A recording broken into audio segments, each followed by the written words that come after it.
Perkembangan Pilpres Amerika masih terus berlangsung. Hingga kini belum ada kandidat yang diperkirakan unggul mutlak untuk melaju ke Gedung Putih.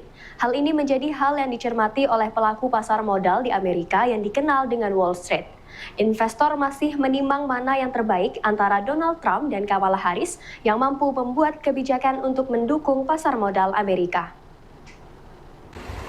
Beragam survei menunjukkan isu ekonomi menjadi isu paling penting dalam Pilpres Amerika Serikat. We will save our economy, we will rescue our middle class, we will reclaim our sovereignty and restore our borders, we will put America first. As president, I will be laser focused on creating opportunities for the middle class that advance their economic security, stability, and dignity. Ketidakpastian soal pemenang Pilpres 5 November nanti ikut membayangi perdagangan saham di Wall Street. We know that October is often a worrisome month, and this year just will add to that because we're going right into the final days of the election. This election continues to look like it's a very close election, and so that just adds to Wall Street uncertainty. Dengan kebijakan pro dunia usaha, Capres Partai Republik biasanya lebih sejalan dengan Wall Street. Well, Trump could be better for the economy for really two reasons. First, tax policy. He's trying to cut corporate taxes, which is very positive for earnings and stocks. It's not going to increase the capital gains tax. And he's likely to deregulate a lot of industries.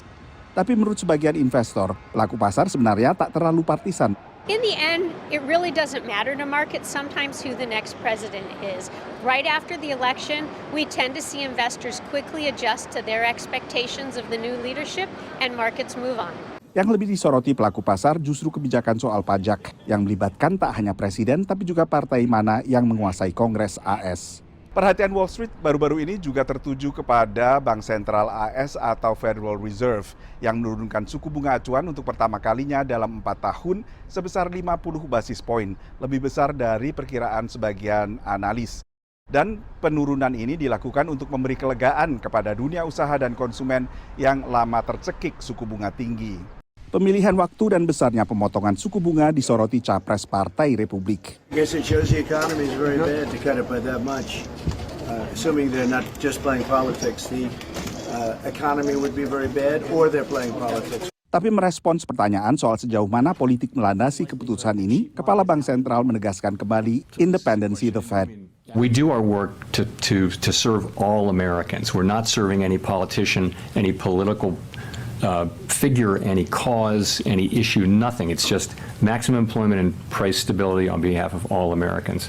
Meski menyambut baik keputusan The Fed, Presiden Joe Biden mengatakan jalan menuju pemulihan penuh ekonomi masih panjang. So let's be clear.